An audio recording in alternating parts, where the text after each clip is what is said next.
How to delete Facebook Business Manager account. Hi everybody, welcome back to our channel. In today's video, we are going to learn how we can delete Facebook Business Manager account. So let's just dive right into the video and find out how to.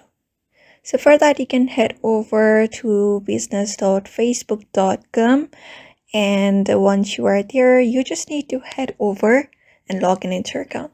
So you can just go ahead and log in into your account, your business manager account.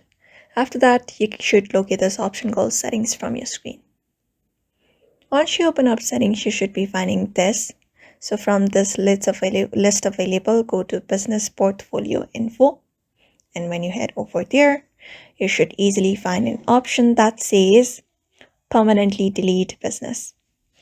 So you should just go ahead and locate this option on the screen. And once you do that, all you need to do is go ahead and click on it, and you should be finding delete portfolio.